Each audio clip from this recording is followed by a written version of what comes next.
अपना साकार हो रहा है। दुनिया भर से लोग रामलला के खजाने में दान भी दे रहे हैं, लेकिन देश के अंदर कुछ लोग ऐसे भी हैं जो रामलला के खजाने में सेंधमारी कर रहे हैं।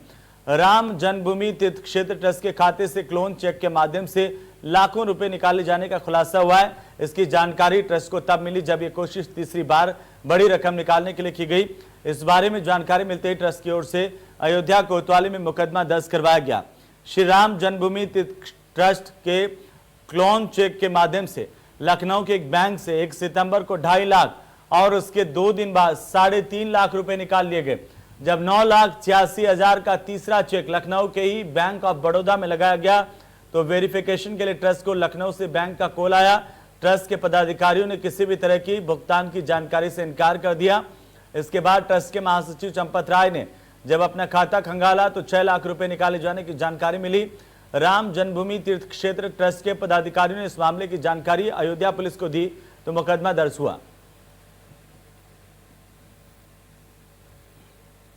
तो जालसाजी से भगवान भी अछूते नहीं हैं। भगवान के खाते में बड़ा घपला हुआ है। यहां पर जन्मभूमि तीर्थ क्षेत्र ट्रस्ट को जालसाजी का शिकार होना पड़ा।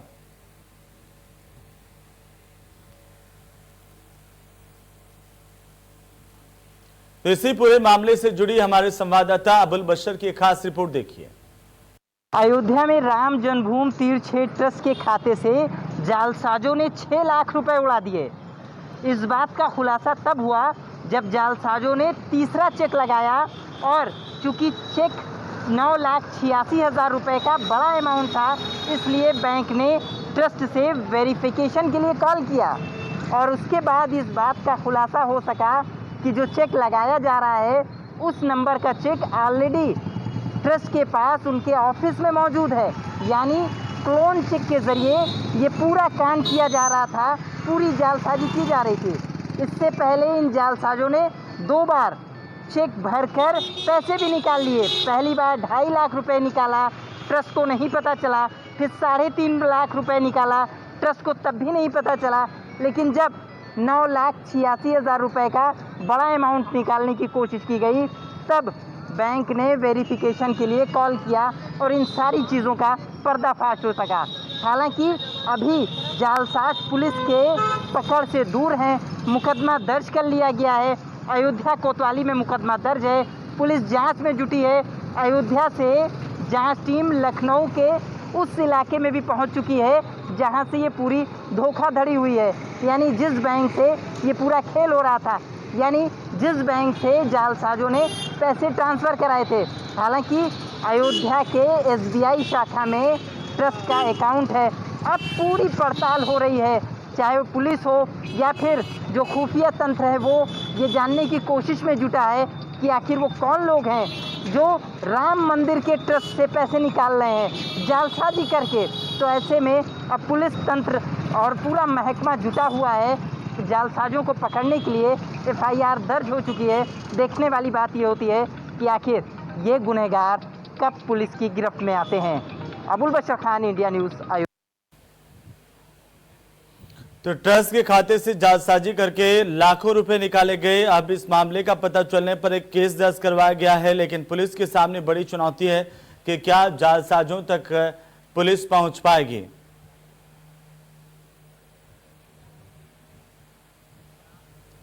तो वहीं अयोध्या के CEO राजेश राय का कहना है कि राम जन्मभूमि तीर्थ क्षेत्र ट्रस्ट की ओर से जानकारी दी गई थी। 1 लाख और 3.5 लाख का फर्जी चेक लगाकर रुपए निकाल लिए गए हैं। ट्रस्ट की ओर से दी गई जानकारी के मुताबिक मुकदमा दर्ज कर आगे की कार्रवाई शुरू की जा रही है। आप भी सुनिए। कल दिनांक 9/9/2020 को समय 1500 बजे श्री राम जन्मभूमि ट्रस्ट के महासचिव श्री चंपत राय जी द्वारा एक प्रार्थना पत्र प्रेषित किया गया, जिसमें अंकित किया गया था कि ट्रस्ट के अकाउंट से लगभग 6 लाख रुपए फर्जी चेक द्वारा पैसे विड्रॉ कर लिया गया है। इस संबंध में FIR अंकित कर दी गई है। इसकी जानकारी गहनता से की जा रही है। शेष विधिक कार्रवाई हेतु एक टीम रवाना कर दिया गया है।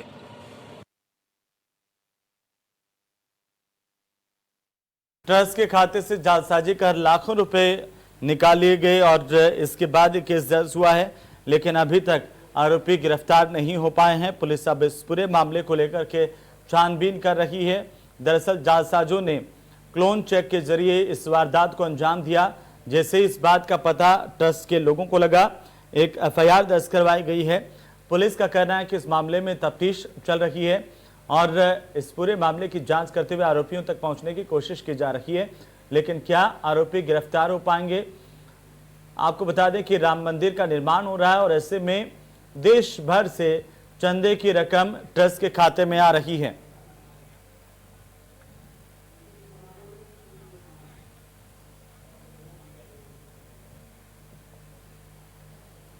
तो इसी पूरे मामले को लेकर के आज हम चर्चा करेंगे और जानने की कोशिश करेंगे कि आखिरकार ऐसे कौन लोग हैं जिनकी नजर ट्रस्ट के खाते पर हैं। हमारे साथ सभी मेहमान जुड़ चुके हैं। सबसे पहले मेहमानों से मैं आपको रूबरू करवा दूं, इस वक्त हमारे साथ लखनऊ स्टूडियो से राहुल मिश्रा जुड़ चुके हैं जो कि साइबर एक्सपर्ट हैं। बताएंगे कि क्लोनिंग से किस तरीके से जालसाज इस तरह की वारदातों को अंजाम देते हैं, कैसे हमें सावधान रहना है। साथ ही साथ महंत राजू दास हैं, वहीं हमारे साथ वरिष्ठ पत्रकार के तौर पर प्रमोद गोस्वामी जी भी जुड़े हुए हैं। आप सभी का बहुत बहुत स्वागत है। और सबसे पहले शुरुआत करते हैं साइबर एक्सपर्ट से। कैसे आखिरकार राहुल आप बताएंगे हमारे दर्शकों को इस पूरी वारदात को अंजाम दिया गया, किस तरह की एक तकनीक का सहारा लेते हैं जालसाज और उससे भगवान भी नहीं बच पाए?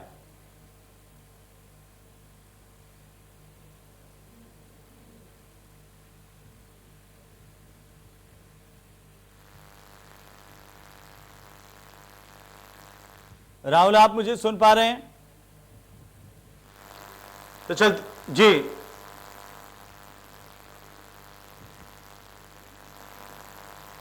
चलिए हम राहुल के पास लौटेंगे, लेकिन उससे पहले प्रमोद गोस्वामी से बात कर लेते हैं। प्रमोद जी, कैसे आप देखते हैं कि पत्रकार के तौर पर इस तरह की जो वारदातें बढ़ती जा रही है और अब अयोध्या में राम जन्मभूमि ट्रस्ट का खाता जिसके साथ इस वारदात को अंजाम दिया गया है?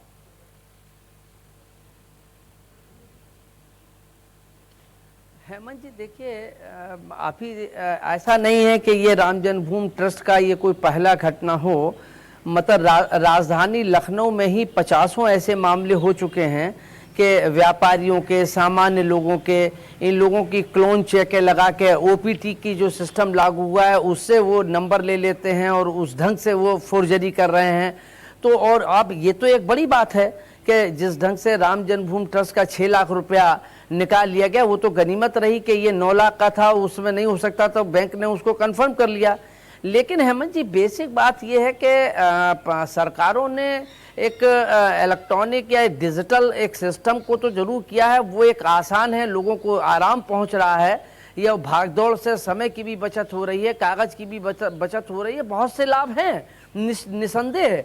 लेकिन एक सबसे बड़ी बात यह है कि सरकार उसको फूल प्रूफ अभी तक नहीं बना पाई है, जिसकी वजह से ये घटनाएं निरंतर होती चली जा रही हैं और एफआईआर होती है और उसके बाद उन लोगों का पता भी नहीं लगता है, वो लोग हो जाते हैं। दूसरी देखिए, खाली इसको ही मत ले लीजिए कि डिजिटल सिस्टम की बात है।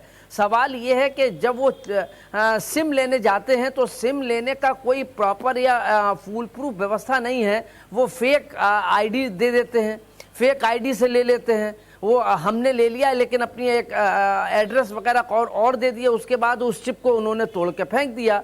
तो ये जब तक ये सिस्टम को दुरुस्त नहीं किया जाएगा, मैं समझता हूं कि इस ढंग के अपराधों को रोक पाना बहुत मुश्किल है। हालांकि अभी ये प्रारंभिक दौर है, शुरुआती दौर में ये प्रॉब्लम्स आती हैं, मैं ये भी समझ सकता हूं।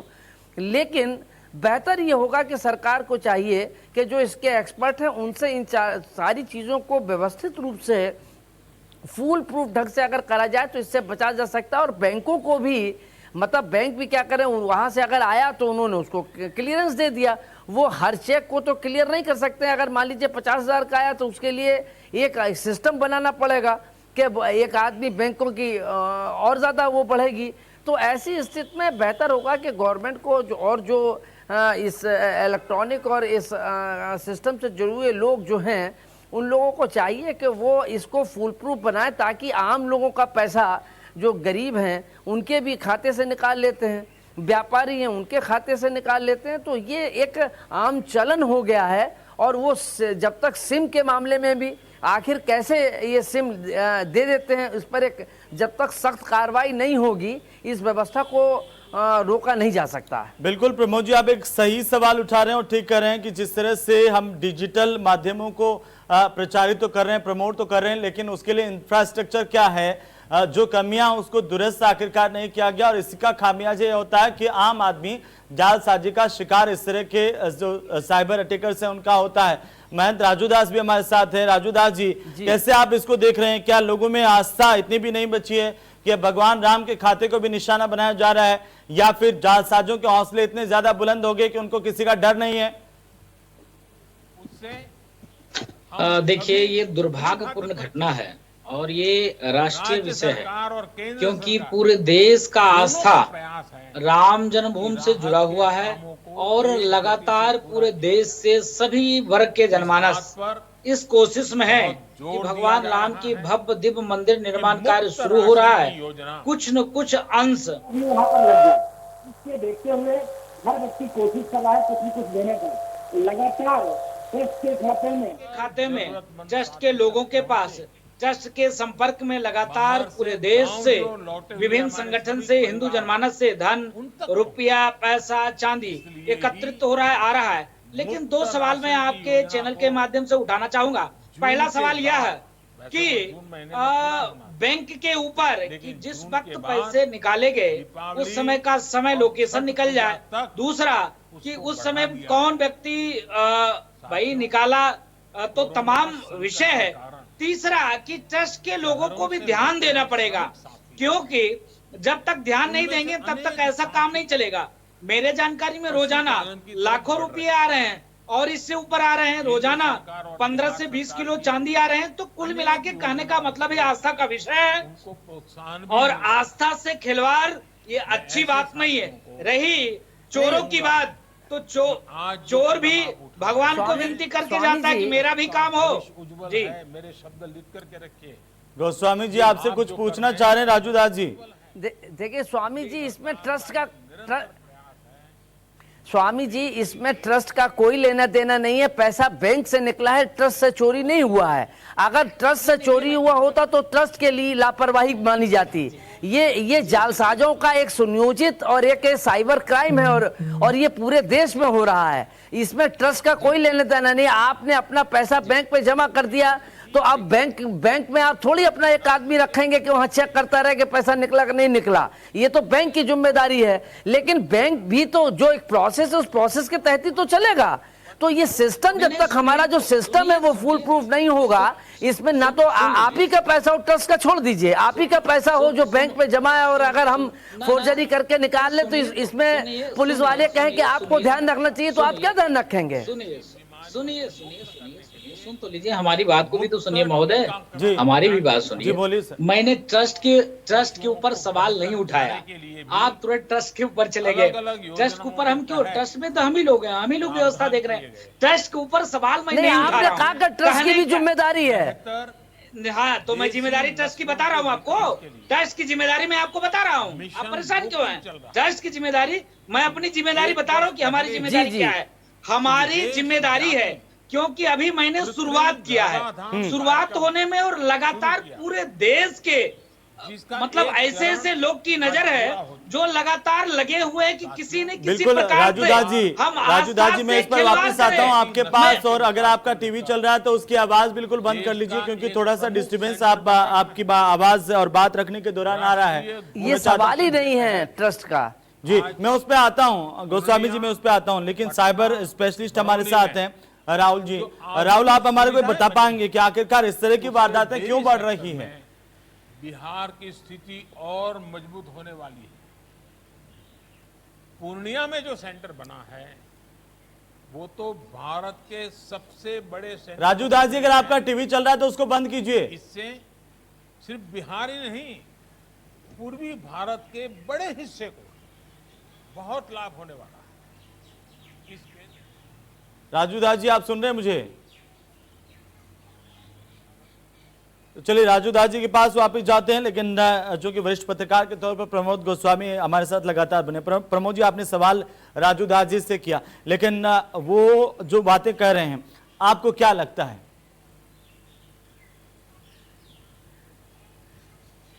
नहीं देखिए हेमंत जी, वो जो महंत जी ने बात कही कि इसमें ट्रस्ट की भी जिम्मेदारी है, मैं नहीं समझता कि इसमें ट्रस्ट का कोई लेना देना है।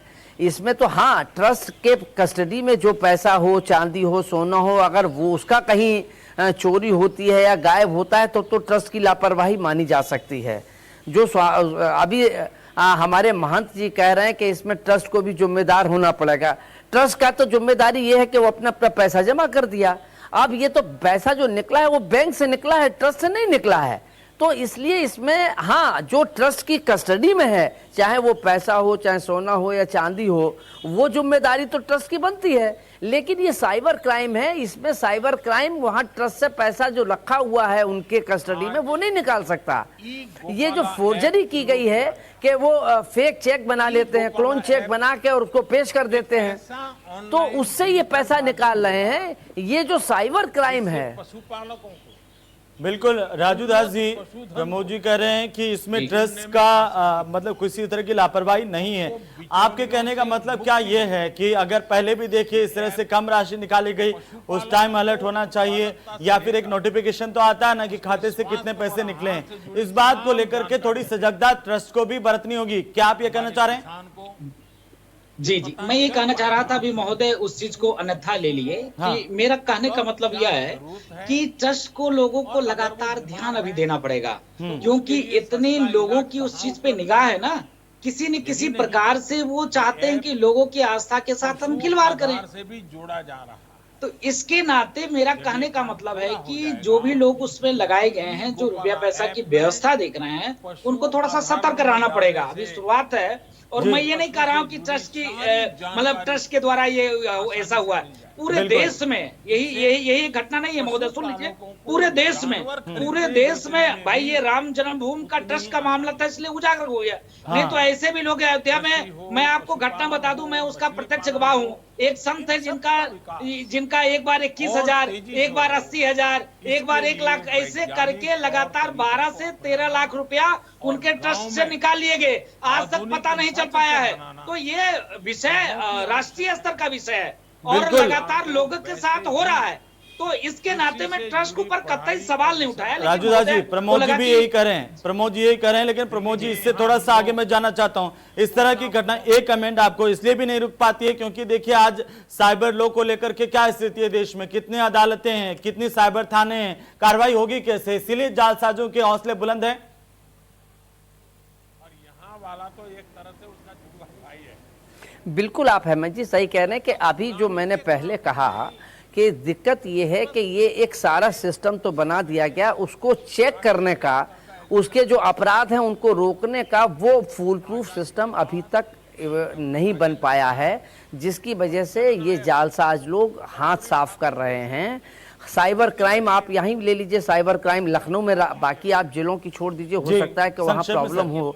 राजधानी लखनऊ में तो पूरा एक सेल है, पूरा एक सिस्टम है। लेकिन वो सिस्टम आज भी कहीं ना कहीं आप देख लीजिए कि राम जन्मभूमि ट्रस्ट का निकल गया, व्यापारियों का निकल गया, आम आदमी, आए दिन अखबार में ये समाचार आ रहा है। अभी आज ही एक अखबार ले लीजिए, राम जन्मभूमि ट्रस्ट के अलावा भी 2 समाचार हैं। बिल्कुल गोस्वामी साहब, मैं माफी चाहता हूँ, समय नहीं है और आप ठीक फरमा रहे हैं, क्योंकि हमें एक सिस्टम डेवलप करना होगा जिस तरह से इस तरह की जालसाजी पर अंकुश लग पाए। बहुत बहुत शुक्रिया प्रमोद जी हमारे साथ जुड़ने के लिए, और महंत राजू दास जी आपका भी बहुत बहुत शुक्रिया। राहुल भी हमारे साथ जुड़े, हालांकि उनसे बातचीत नहीं हो पाई, लेकिन राहुल आपका भी बहुत बहुत शुक्रिया। कुल मिलाकर के जालसाजों पर अंकुश लगना जरूरी है, तभी इस तरह की घटनाओं पर रोक लग पाएगी। नमस्कार।